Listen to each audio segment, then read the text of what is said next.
మరి కాసేపట్లో Nellore corporation deputy mayor ఎన్నిక జరగనుంది. డిప్యూటీ మేయర్ పదవికి వైసీపీ అభ్యర్థిగా కార్పొరేటర్ కరీముల్లా, టీడీపీ తరపున కార్పొరేటర్ తహసీన్ పోటీ చేస్తున్నారు. టెక్నికల్గా చూస్తే 54 డివిజన్లలో 54 స్థానాలను వైసీపీ కైవసం చేసుకుంది. అయితే కూటమి ప్రభుత్వం వచ్చాక టీడీపీలో 40 మందికి పైగా కార్పొరేటర్లు చేరారు. దీంతో నెల్లూరు కార్పొరేషన్లో డిప్యూటీ మేయర్ ఎన్నిక ఆసక్తికరంగా మారింది. తమ పార్టీ తరపున గెలిచిన 54 మంది కార్పొరేటర్లకు వైసీపీ విప్ జారీ చేసింది. విప్ ఉల్లంఘించిన వారిపై అనర్హత వేటు వేసేందుకు వైసీపీ రెడీ అవుతోంది. మరింత సమాచారం మా ప్రతినిధి దేవ్ కుమార్ మనకు అందిస్తారు. దేవ్ కుమార్. హరీష, మరికొద్దిసేపట్లో నెల్లూరు కార్పొరేషన్ సంబంధించి డిప్యూటీ మేయర్ సంబంధించి ఎన్నిక జరగనుంది.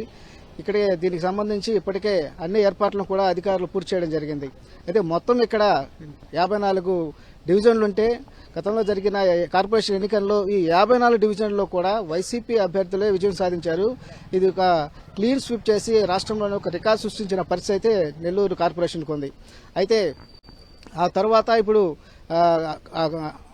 కోటంరెడ్డి శ్రీధర్ రెడ్డి పార్టీ మారిన తర్వాత ఆయన వెంట కొందరు టీడీపీలోకి వెళ్లడం జరిగింది. అలాగే కూటమి ప్రభుత్వం అధికారంలోకి వచ్చిన తర్వాత మరికొందరు కార్పొరేట్లు కూడా ఆయా టీడీపీలో చేరడం జరిగింది. అయితే మొత్తానికి ఈరోజు ఇక్కడ మొత్తం 52 డివిజన్లకు సంబంధించి ఈ డిప్యూటీ మేయర్ని ఎన్నుకోవాల్సి ఉంటుంది.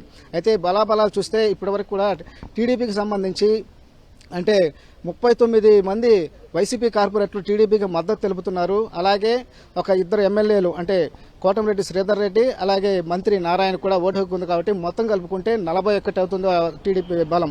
అలాగే వైసీపీ విషయానికి వస్తే వైసీపీకి సంబంధించి 13 మంది వైసీపీ కార్పొరేటర్లు ఓటు హక్కు వేయనున్నారు. అలాగే పర్వతరెడ్డి చంద్రశేఖర్ రెడ్డి ఎమ్మెల్సీ కాబట్టి ఆయనకు కూడా ఓటు హక్కు ఉంది. కాబట్టి మొత్తం 14 చేరుతుంది వైసీపీ బలం. ఈ విధంగా ఇప్పటికే ఈ అధికారులను కూడా ఏర్పాట్లు చేశారు. ఇక టీడీపీకి సంబంధించిన అభ్యర్థిగా తహసీన్ ఎవరైతే ఉన్నారో ఆమెను టీడీపీ అభ్యర్థిగా నిలబెడుతూ ఉన్నారు టీడీపీ.